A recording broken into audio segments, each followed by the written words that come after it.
Hello, everyone. Thank you so much for joining me today. Welcome to everyone who's coming on and all of my replay viewers. If you didn't get to catch me live, but you do want to talk with me, you can always tweet at me. I'm Love Hope Advent, or you can visit me at my website, lovehopeadventure.com. Go to my contact page, and you will see my email address. So I'm going to flip my camera around so I can chat with you guys. Hello. I always have to reposition this camera because of this window. So let me get myself in order. Thank you for joining me today. If this is your first time with me or your first time live, my name is Keely and I'm the owner of lovehopeadventure.com.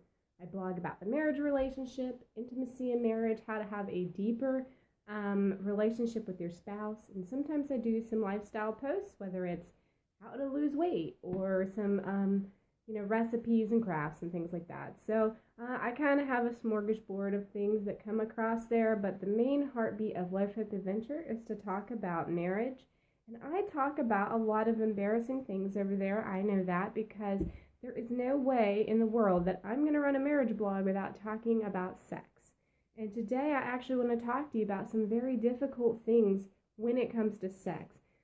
Sex in marriage is so hard because intimacy can be very hard to reach with anybody, but specifically when it comes to physical, because you're bearing yourself to your spouse in a very, vulnerable way. And it can be so hard to do that with anyone, including your spouse. And today I was actually trying to write a guest post for a blogger over at theoysterbed7.com. Her name is Bonnie. And she talks about low libido for wives. And I told her that I really wanted to talk about how shame plays into low libido, whether for men or women. But I'm a woman, so I can only really give a woman's perspective here on this. But I can tell you that there are lots of different kinds of shame that can keep you from being sexually intimate with your spouse and really growing in intimacy with your spouse. Okay, so there is past sexual shame. Maybe you had a promiscuous past, or possibly your spouse did. And I'm not just talking to women right now, okay?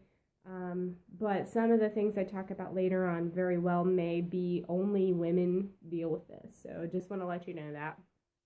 But right now, sexual past can play a lot of part in low libido because if you were involved in another relationship where you were sexual with somebody, maybe a past boyfriend or girlfriend, or maybe, an extramarital affair, whatever, sexual sin can bring so much shame on you.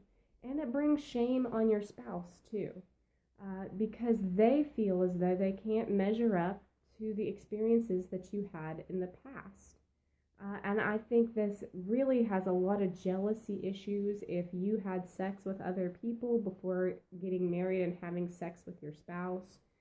The same thing can be for the other person. So if you were the one that had the promiscuous past, you have to think about that for your spouse. And unfortunately, the person that is the victim in this, the one that didn't have the colorful past, they do really struggle with that, and you have to work through that on your own. I think your spouse can help you, but I know that there are a lot of situations out there where the offending spouse, the one who had the past, tries to explain to their current partner that, hey, I love you, I want to be with you, I'm here with you, and I'm not thinking about that other person. And it can be so hard to believe them. Because we have that shame inside of us. We have that insecurities inside of us. So I think that is one of the ways that we deal with shame in our sex life. Other sexual sins may be, hey, how are you? Glad you came on. So I think other sexual sin could be porn addictions, whether it's both the parties, both husband and wife, or just one or the other. And maybe this is even something you guys are engaging in together. That brings shame into your marriage and into your sexual relationship. It affects you negatively. I don't care what the world says on this, guys. There is whole movements out there that is showing us that porn addictions and that viewing porn is very bad for you, not just your relationship, but you as an individual. So that can also be part of the shame. I think that sexual abuse is another really big problem for people in their marriage. They feel ashamed because they were abused. And if you're an abuse victim, it can be very hard to get past the things that were done to you. Even if you choose to forgive the other person, which I hope you will, but you still have to deal with that in your marriage and in your relationship and your sex life. And you train your body to not respond positively to the sexual things that are being done to you. And that those things you have trained yourself, that can carry on into your marriage. Or you feel dirty because you have those sexual desires, because it was, abused to you, and your innocence was taken from you. You can have a lot of shame associated with your sexuality and your body. Another way that I think that I know for me as a woman, I've experienced shame of my body and just, sexual desires from men, was I dealt with a lot of street harassment when I was growing up. I lived in an urban area, and they didn't name this back then, but now there's more awareness and campaigns going on about street harassment, and you can watch on YouTube like women walking through New York City or something, and they've got a camera, and it's just showing the number of men that are hollering out at them. And they yell out obscene things. Sometimes maybe it's a little bit more mild. Sometimes it's more, vulgar. But either way, guys, it brings a lot of insecurities on a woman to have men randomly yelling out at them. And I dealt with that a lot growing up for many, many years. And I couldn't walk down the street without having more than one person yell things out at me. And I was approached a lot about, from men that I didn't know. So personally, I had to put up a lot of walls to keep myself safe and to show disgust to that person so that I could let others know that that wasn't okay. And it's definitely something that I carried into my marriage, because when my husband and I got married and he wanted to let me know how beautiful and sexy he thought I was, it was so hard for me to accept that, because I had put that wall up between myself and others that's not okay. So I actually had to deal with a lot of that in my marriage.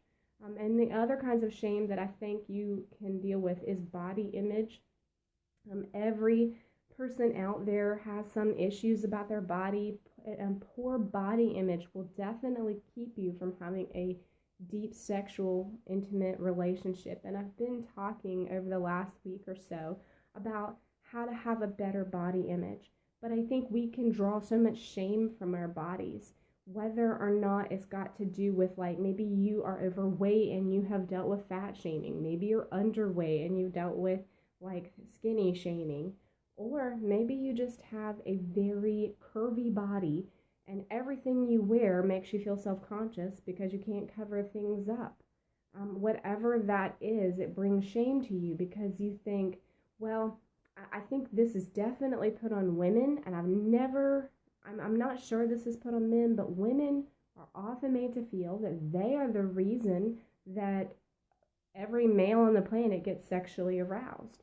And it's like kind of our responsibility to keep that from happening for them.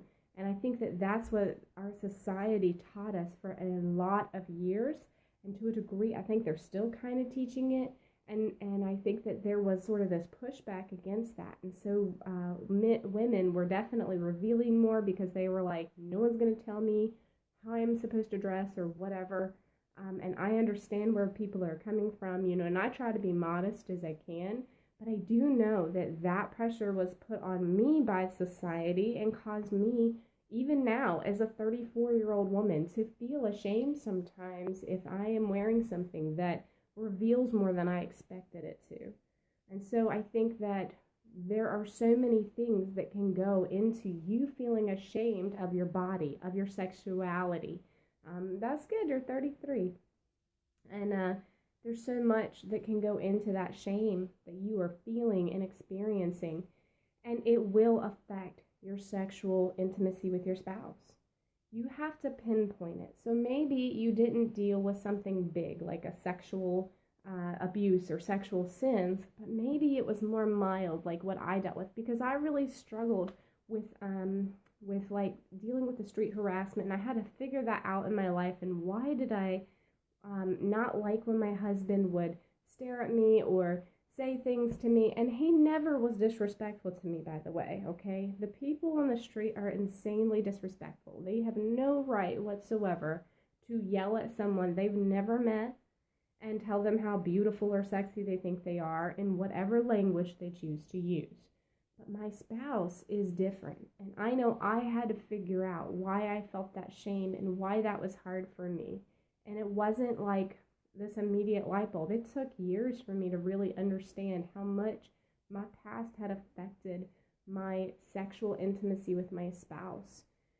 And every one of us have that baggage that we come into the marriage with, even if we didn't have a bad sexual relationship. And I think my husband, he dealt with this idea that the television tries to show you, Hollywood tries to portray that when you get married, you stop having sex. So you have to be single to have sex because that's when you're doing it. But as soon as you get married, sex goes away. And this is what Hollywood was teaching my husband, and how discouraging and devastating for him to think that as soon as he got married, he wouldn't get to have sex because he was saving himself for marriage and he wasn't having sex prior to being married.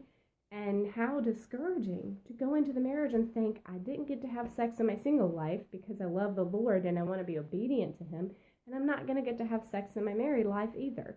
And so I think he kind of came into the relationship and into our marriage with that worldview.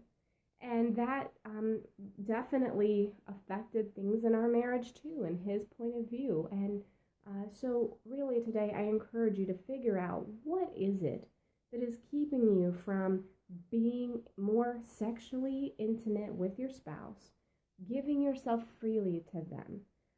And yeah, he really does. You're right, Jason. I agree. I think that it's so hard to work through sexual relationships because of the amount of sin that we deal with. Just whether it's our own sin or being victims of other people's sin. And worldview, man, that has so much to do with how you are in your sexual relationship. So I encourage you today to have some very real self-reflection, okay?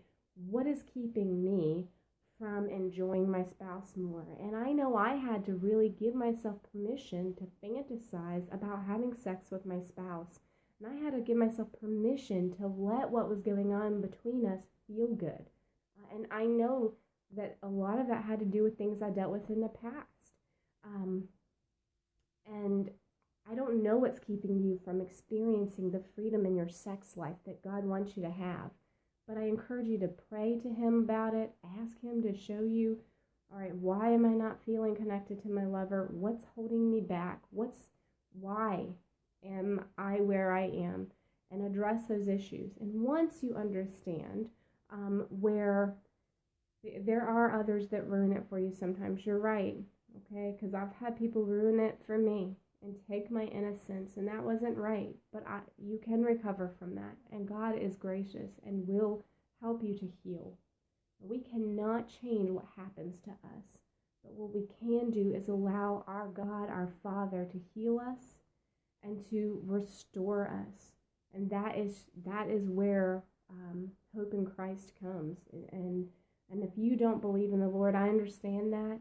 I hope that you can find peace in some other way, but I believe that true peace really comes from God the Father, and that's the way I believe. So I don't want to tell anybody that there's no way to get past it without God, but I can tell you that it would be very hard to do that. So I encourage you guys today to really figure out what's holding you back, what's keeping you from initiating in the bedroom, what's making you feel ashamed. Why is your libido low? Or maybe why do you have insecurities about things? And address those issues, because they will hold you back from having that freedom in your sex life that God wants you to have. I just know this. God created sex, and he created it to be beautiful and wonderful, and for you to enjoy it with your spouse. It is like a physical representation of what God did when he joined you two together on your wedding day.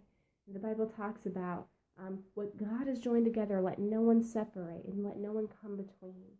And so you can worship the Lord through your sex life, and I encourage you to find freedom in him in that. So thanks for joining me today. I wanted to give one last reminder. This is a 1-year devotional prayer book that I am giving away, and you can be entered into this drawing. You can tweet at me, Love Hope Advent, say I want to enter your giveaway. You can go to my website, lovehopeadventure.com, go to my contact page, and send me an email. I am going to have my son pick a winner tomorrow on my scope, so tune in around midday tomorrow. I've been getting on between 12 and 1, so hopefully everything will go according to plan, and I will draw the winners tomorrow. And if you have any questions for me, please come to that scope with it, because I'm just going to do the giveaway drawing, and then I'm going to answer some questions if you have any. And you can always find out what I've been blogging about over at lovehopeadventure.com. Yesterday, I released some printables that are free for you. You can they're conversation starters that will help you have a deeper conversations with your spouse, and you can check that out, or you can always check out the bedroom games on my website. They are designed for couples to play and have lots of foreplay ideas that really help you have a better sex life. So I look forward to seeing you guys tomorrow, and thanks for bearing with me today. I'm actually really struggling to talk because I've been sick for the last 2 days, and today it's really catching up with me. So I've not been able to be very loud, and I feel like I'm having to kind of cut it short today because I'm really kind of starting to struggle with my voice. So hopefully I'll have a voice tomorrow to announce my winners, and I look forward to seeing you guys soon.